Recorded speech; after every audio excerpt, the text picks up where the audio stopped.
They say when the axe falls, you hear it whistle before it strikes. That is untrue. When the axe came for me, it was silent, precise. Just the gentle tap of acrylic nails on a keyboard, the subtle hum of the air conditioning, and the metallic taste behind my teeth.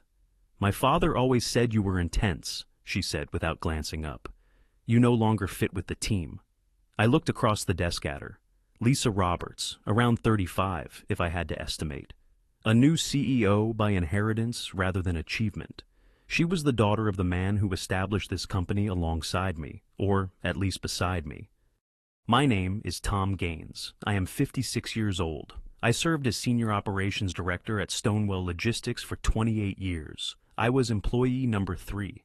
Back when the office was a single room, adjacent to a garage with a coffee maker that sounded like a dying raccoon. Back when her father, Harold Roberts, still believed in handshakes and arriving early.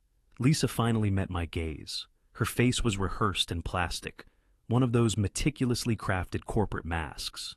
"It is just that your energy is too intense. We need a more collaborative, flexible atmosphere." I blinked. "My energy?" She nodded, tapping a few last keys. "Your presence no longer matches the current team culture." My jaw clenched. I had handled freight emergencies and blizzards, restructured routing systems after ransomware attacks, and overseen 3 warehouse expansions. Yet, sitting there in that glass office, being told I had the wrong vibe, I felt as if I had been dismissed without cause. Caught in a reality that felt like someone else's nightmare, she slid a folder toward me. Severance terms included 2 months' pay, non-disclosure agreements, and the final paycheck. She showed no reaction when I hesitated, simply continued tapping away, probably drafting an email while delivering my dismissal. I scanned her office. Plain beige walls, artificial succulents, and a vague motivational quote encased in a brushed metal frame reading culture, consume strategy for breakfast. Harold Roberts would have found that amusing. In fact, he might have torn the whole thing down with a crowbar. Countless things rushed through my mind. I wanted to remind her of the time I rerouted a fleet of trucks following a hurricane in the Gulf, saving the company nearly $500,000 in penalties. Or how I personally trained her very first warehouse manager when she was still in college, too distracted by brunch photos to pay much attention. How her father trusted me with the company's financial records before even his own legal team. Yet none of that came out. Instead, I carefully closed my laptop. The quiet snap resonated in the still room. Standing, I tipped my hat and said, "Good luck, Miss Roberts." Her fingers hesitated only for a brief moment while typing. That was the extent of our exchange. I walked away. The usually lively open office was strangely silent. Some colleagues glanced up, others quickly looked away. A few maintained eye contact, just long enough to silently express, "I'm sorry." I wasn't bold enough to say it aloud. Nodding once with no specific target, I pressed on. Passing the break room that I had helped renovate, I moved forward through the space. The whiteboard had been covered 100 times with shipping figures and contingency strategies. I passed by the intern whose father I had once helped secure a job after he was laid off in 2009. Outside, the sunlight was overwhelmingly bright. I lingered in the parking lot for a long moment, clutching the folder. Yet, even though I didn't glance inside it, the building appeared smaller than it once did, less grand. Perhaps it was just an illusion caused by the light. Or maybe it had only seemed huge because I had devoted half my life to making it what it was. I recalled the time when we first settled into this building. Back then, Harold was still around. We used to roll up our sleeves, solve problems together over coffee and damaged pallets. The sign above the entrance had been hand-painted at that time. Now it had been replaced by a flashy illuminated sign, an expensive monstrosity costing $10,000 that communicated nothing meaningful. The door of my truck creaked as I opened it, familiar and genuine. I sat in the driver's seat, not yet ready to leave. I did not feel relief or anger or even betrayal, only emptiness, as if someone had hollowed out everything that mattered and left just a shell behind. All those years, all that dedication, not a single deadline missed, not one quarter lost, no complaints, negative evaluations, or reprimands. I gave them everything I owned, sometimes even more than I had. I sacrificed sleep and missed birthdays. I even skipped my own wedding rehearsal because a shipment was stuck at a border crossing, and Harold called me in a panic. Now, they did not even think I deserved a face-to-face from the board, just a half-hearted memo, and Lisa Roberts' neatly fashioned words. I had rehearsed the farewell so many times. You don't connect with the group. I turned the ignition, not because I was prepared to leave, but because I needed to silence her voice inside my mind. As I pulled away from the parking lot, I didn't glance back. Not truly, though a fleeting image appeared in the rearview mirror. The workplace, the name I had helped establish, the walls I had inhabited for decades. It no longer seemed like mine. It looked like it belonged to a stranger. I still rise at 5:30 each morning, not out of desire, but because my body is conditioned after 28 years of anticipating chaos. The alarms are off, the house is quiet. I sit on the edge of the bed as if awaiting a train that will never come. During the first few days, I maintained my early routine. I shaved, drank black coffee, and put on a button-down shirt. At the kitchen table with my laptop open, I half expected a call from Stonewell claiming a mistake, saying Lisa Roberts had been wrong and that I was still required. Nobody reached out. By day 4, I stopped shaving, seeing no reason. I brewed coffee but let it go cold without realizing I had quit drinking it. I looked for jobs, or at least attempted to. Online applications felt like puzzles with buzzwords scattered everywhere. Agile thinker, culture-driven, dynamic collaboration expert. Half of it seemed lifted from a comedy skit. I modified my resume repeatedly, making it simpler, then more detailed, then shorter again. No responses came back, not even a single email. They say, "You can sense when the world has moved forward without you. That is not right. You do not feel it, you understand it. It is like waking up to discover every street sign is in a language you do not know and no one stops to explain." Most of the friends I had at work retired many years ago or relocated elsewhere. The rest I only saw during meetings in boardrooms or on logistics calls. You spend so much time buried under spreadsheets and shipping invoices that you forget to build anything beyond that. The only person I might have reached out to was Jack, my former coworker from the early days. But he passed away 3 years ago from a heart attack at the age of 61. His wife sent me a thank you letter for speaking at his memorial. That was the last time I really felt like I mattered. My phone has been silent with just a few polite messages saying, "Sorry to hear about your loss," or "You will recover." Those brief, pleasant notes come from people who mean no harm, but simply do not know what to say when a man loses the only thing he has ever created. At night, I drink more than I probably should. Just enough to dull the sharp edges of reality. Sometimes I sit by the window and watch traffic go by below. The apartment is on the 3rd floor, a modest place, nothing fancy but clean and quiet. Too quiet. I talk to my father occasionally, speaking aloud as if he is sitting right in front of me. I imagine him in his denim work shirt, arms crossed, with that familiar crease between his eyebrows. I say, "You always told me to earn my place. What do you do when you believe you have earned it, but still get pushed out the door?" There is no answer. He worked as a welder for 4 decades at the same factory before it closed down. Never once was he late, never took a sick day unless it was absolutely necessary. I recall him telling me once, "Do not expect a thank you. The work itself is the reward." That phrase stuck with me and still resonates to this day. Yet now I find myself questioning, was I the issue? There were moments, small incidents. At a meeting last year, the new marketing lead, a young guy named Devin, presented an idea which I bluntly said was bound to fail. I did not yell or insult him. I simply pointed out the weaknesses, straightforward and honest. After that, he never spoke up in meetings again. Another occasion was a team-building event, a trivia night at a bar which I skipped. I told them I had more important things to do. That was true as I had reports to complete, but perhaps this was when they began saying I did not fit in. Did I overlook something? Was I so focused on the work that I forgot how to be part of the team? I no longer know. Last night I visited the Stonewell website, clicking around out of habit. The team page looked different now, more polished and younger. Lisa Roberts' photo took the central spot with a bright smile and trendy phrases. Some people I trained still remained, but there was no mention of me. The project section listed many initiatives I led. Distribution centers I designed, shipping procedures I developed from scratch still existed and were actively used, yet my role in creating them was erased. I sat there for a long time staring at the screen, and for the first time since then felt truly invisible. When I stepped out of that building, I experienced something more intense than just sorrow. I felt as if I had been wiped away, as though my entire existence there, spanning 28 years, could vanish instantly without anyone paying attention. No identity, no acknowledgement, no remembrance, only an empty void. I found myself in a corner booth at Brewer's Cafe, halfway through a muffin I had no desire to finish, and a coffee that had lost its warmth, when suddenly I heard my name, Tom Gaines. I raised my head slowly to recognize the face. A tall young man now, really slim with sharp eyes and hair longer than I recalled. Then it dawned on me. Max Devlin, intern from the summer of 2009. I had shown him how to handle carrier disputes and stay calm during inventory checks. He once spilled an energy drink on my binder and almost cried. "Max," I said, rising to greet him. "Look at you. Never thought I would see you off a spreadsheet." He chuckled. "It has been a while. What brings you here?" "Just grabbing some coffee."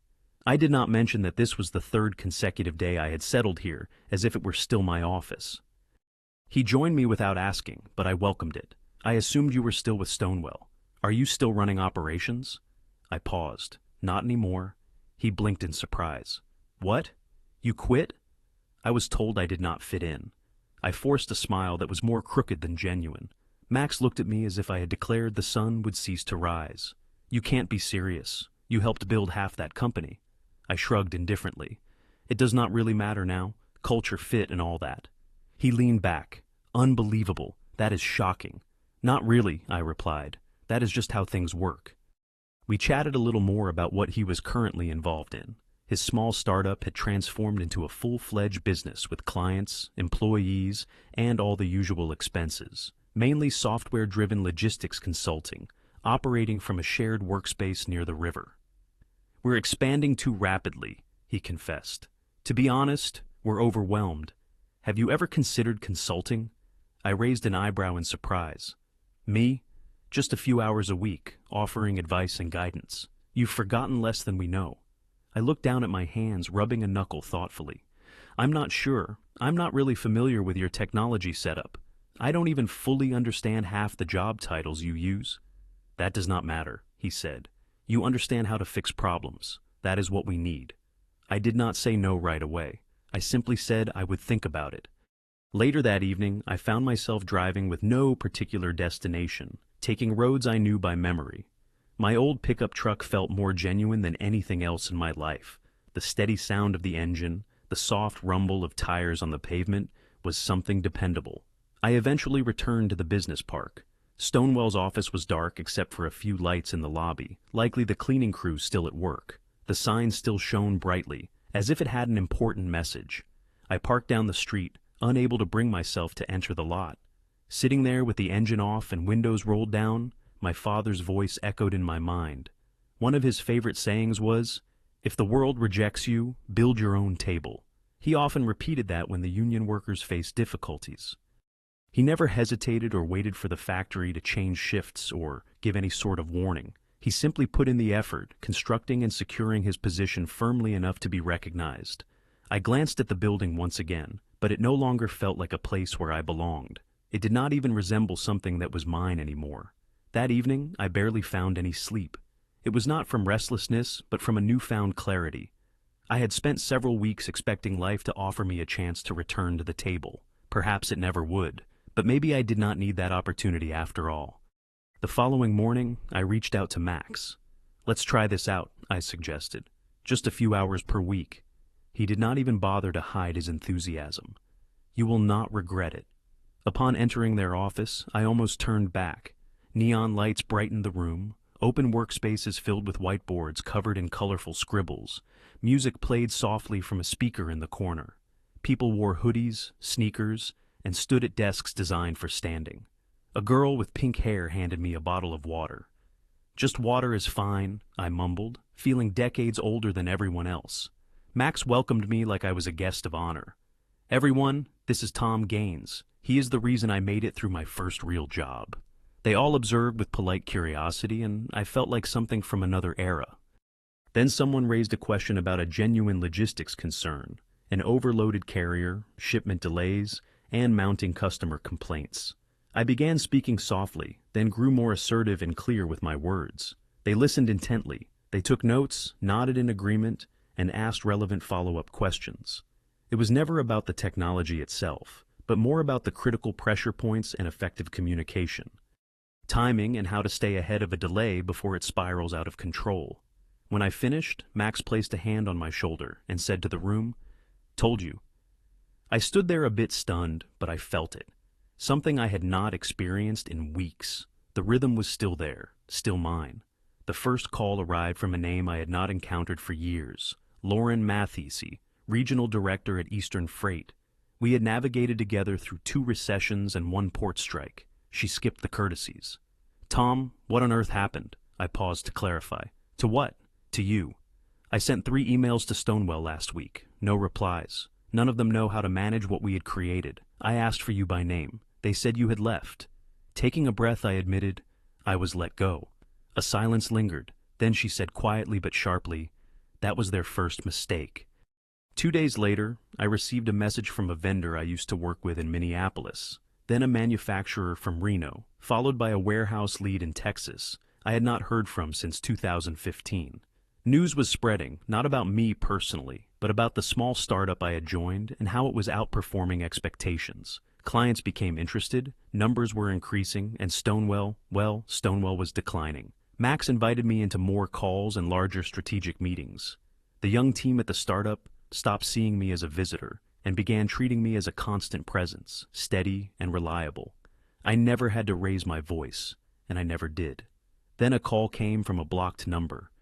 I nearly let it ring through, but something inside responded anyway.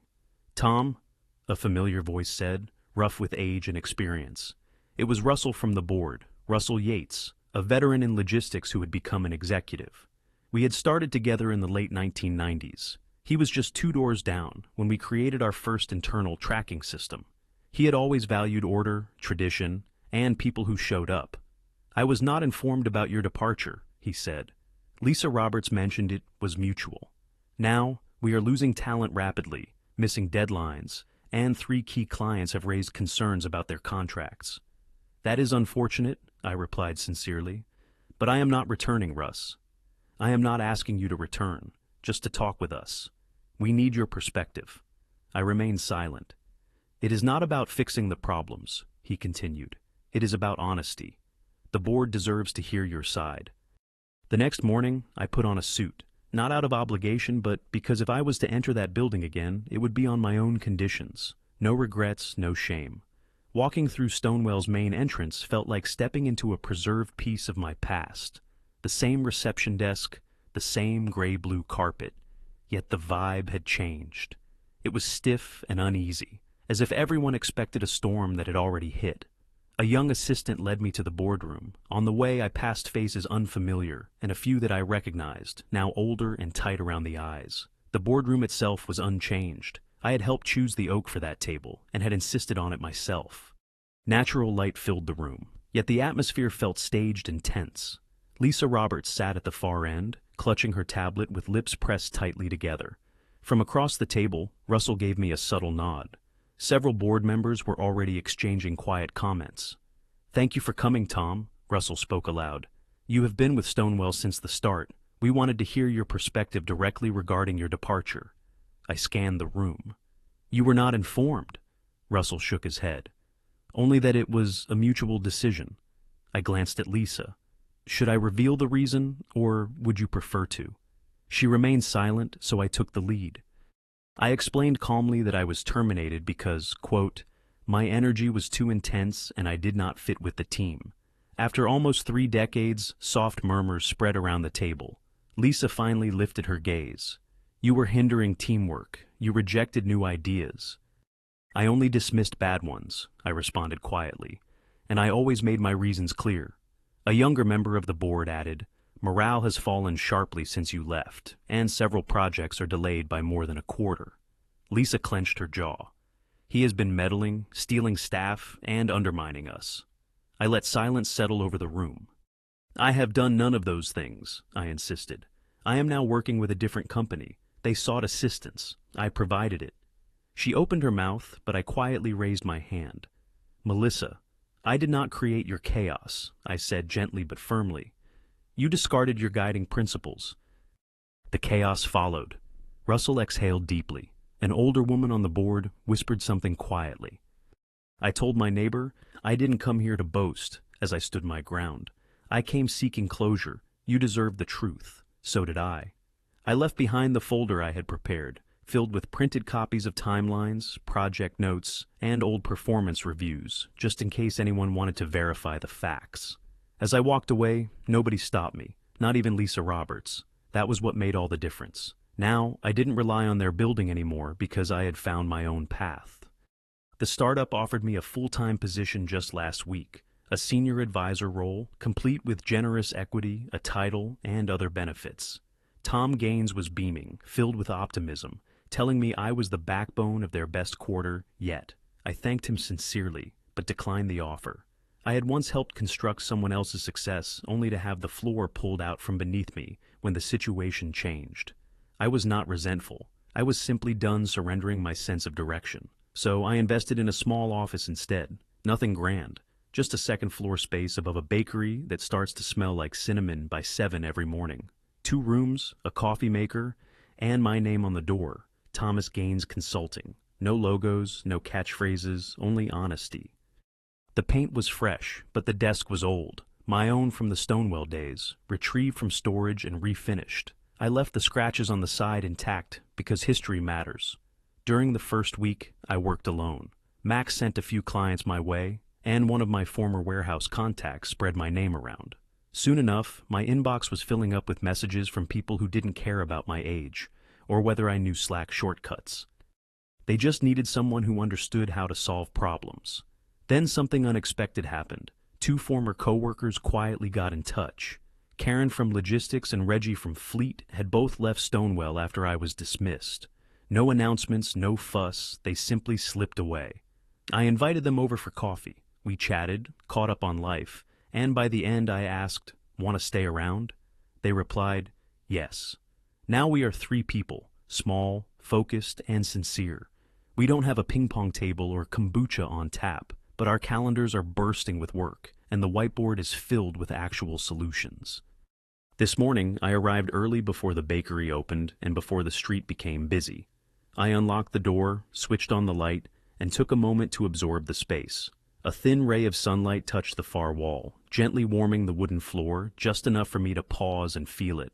I stood there with a cup of black coffee, strong and bitter, just the way I like it, thinking about all those mornings that used to begin in silence and regret, wondering where I had gone wrong. Now, everything is different. Karen was the first to come in, carrying 2 folders and a muffin. "Client meeting at 10, she said. Reggie was finalizing the route plan. I told them we would review the recommendations together. "Good," I said. "Thanks, Karen." She smiled genuinely. Around 9, a new intern arrived. Jalen, early 20s, sharp and enthusiastic, had started just last week. He seemed nervous, but eager. I could tell he had been watching me carefully, learning how I handled things. I rehearsed the calls, carefully controlling the flow of the conversation. "Mr. Gaines," he said, following me into the meeting room. "May I ask you something?" "Of course. Why did you leave your previous position?"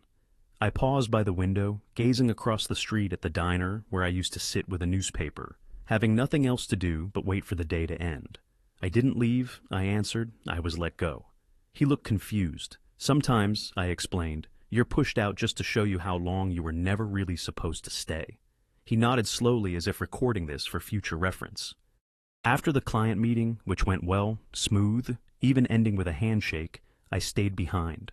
The others drifted away for lunch. I moved toward the far wall and placed the last item I had yet to hang. It was a small wooden frame holding a piece of aged paper with a saying my father often used, written in my own handwriting, "Build your own table." I made sure it was straight, without any fuss. Then I sat down at my desk, opened a drawer, and pulled out a simple leather-bound notebook, a gift from Reggie when we first started. I hadn't opened it until now. Turning to the first page, I saw the date at the top. Slowly, the words formed. Day 42, client satisfied, team steady, no wasted effort. I am still here. I let the pen rest in my hand for a moment after writing that. Once, I believed losing my job meant losing my identity, that everything I had worked for could be erased with a brief meeting and a severance package. But what I didn't realize back then, what I did not realize back then was that the only thing taken from me was the building, the dedication, and the instincts.